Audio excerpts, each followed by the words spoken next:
Assalamu alaikum wa rahmatullahi wa barakatuh. May the peace and blessings of the Almighty be on one and all.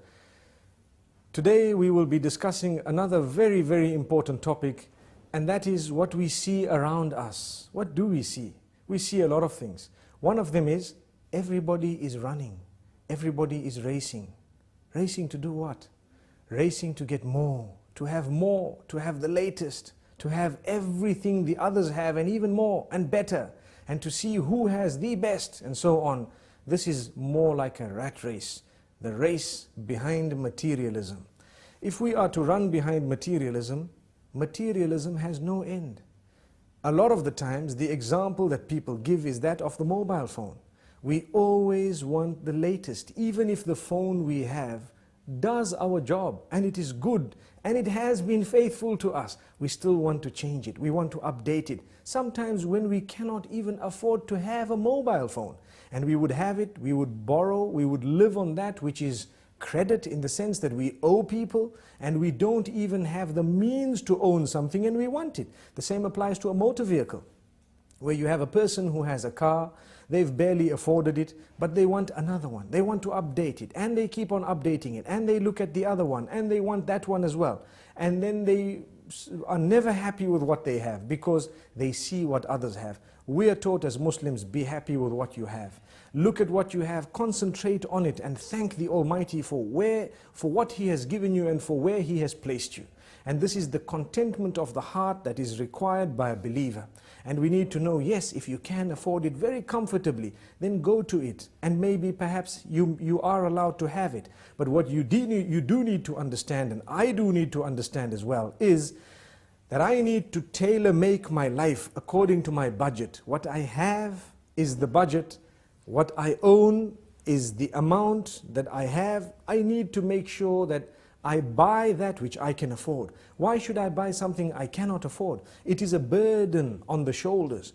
It is something that will bog me down. It is always a worry in the mind. Some people have, and we've seen this happening even in advanced countries, some people have lived on credit all their lives. So they have a job, the job pays them a good salary, their car is on hire purchase, the furniture is on hire purchase, the television on hire purchase, the computers on hire purchase, the phones on hire purchase, the furniture, everything on hire purchase. So much so that even their holidays are not yet paid for.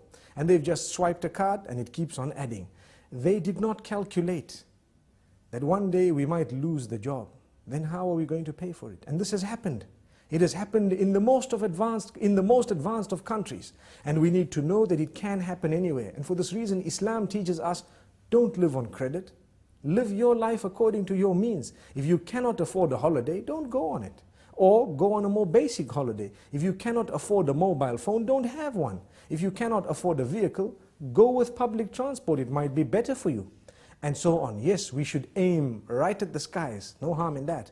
But do not pretend like you're living on a cloud when you have not yet moved above the ground, because that will probably bring you crashing to the ground. And this is why we say the race towards materialism does not stop. It continues. The more we run, the faster it runs. So we continue running behind it and there is no stopping. Sometimes it even gets to our marriages. And this is a point that might be a red button being pressed, but we need to say it. When a person is used to changing everything, every time a new model is out, they want a new car, a new phone, a new watch, a new this, a new house, some people who are weak, it might even seep into their marriages, where they no longer are interested in their own wives. Why? There is a new model out, so to speak. What does that mean? There is someone who wears a different type of clothing, who has a different cut, different likes, and everything is totally different, much younger and so on. We need to be careful. We should never allow this to seep into that department of our lives. And for this reason we say, harness it from the very beginning and you will be calm. You will lead a relaxed life. How many poor people do we have who sleep very well? And on the other hand, how many rich do we have who cannot sleep without a sleeping pill? How ironic. It should have been the other way around. But the reason is, sometimes the more we get, the more we want. And for this reason, the Almighty keeps us sometimes slightly backward, so that we can enjoy our sleep, we can have a happy home. So many people, that when they've got enough money, enough time, enough good health, so to speak, they tend to think of sin, and they'd like to go and spend it in the casinos, on people whom they are not supposed to be spending it upon, spending nights out, engaging in adulterous affairs, and so on, because they've got the time to do that, the wealth to do that, the health to do that. So as a gift of the Almighty, He sometimes keeps us less wealthy so that we don't even go there. He sometimes keeps us less healthy so that we don't have the health to do that. And sometimes He keeps us occupied so we don't have the time to do that. And we lead a happier home, a happier life, a happier family. Our children are always with us on our laps, having the meals with us and so on. Whereas you have sometimes those who have been given a lot, they don't have a meal with their children. Their children are distant. They have a relation with them which is very plastic, or should I say, very cosmetic. We ask the Almighty not to make us from those. Yes, there is an exception. There are those who are wealthy, and they use their wealth in the right direction, and they do not allow that wealth to develop, or should I say, to change in a negative way their character and conduct.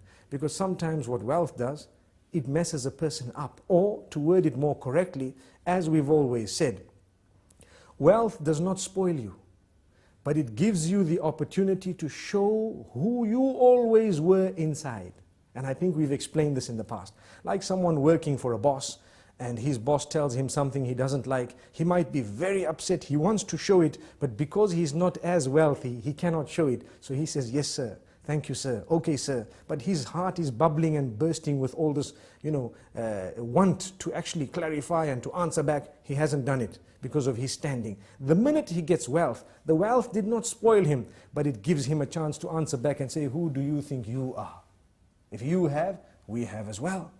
And for this reason we say, we need to have the best character and conduct prior to when we've had wealth, whilst we have the wealth, and even after it's gone. And when we remain humble, we won't suffer depression if we suffer a loss. The minute we live a haughty, high life, one thing goes wrong and we're depressed. Why are we depressed? Because we were running behind materialistic items. And we wanted to live a life that was compared to those higher than us, rather than those lower than us. And for this reason we say, it is best for us to look at those lower than us so that we can appreciate the gifts of the Almighty upon us. Like we always say, if you don't have shoes, look at those without feet.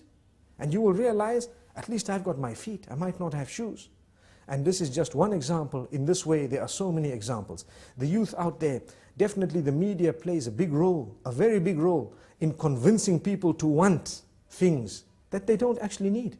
And this is why we need to distinguish between the wants and the needs. You need something, that is different. But when you want something, can you afford it? Is it necessary? Even if you can afford it, is it going to result in the destruction of your marriage, in the pushing away of your own children, or in the loss of respect, or in the changing of your habits in a negative way? If it is, leave it out. It's only something you want. You don't actually need it. You'd rather remain with that which you need and have an intact family with positive, relatives and family members and a good work environment and so on. That is much, much better than being a person who has everything, no friends, no family, nothing good in life.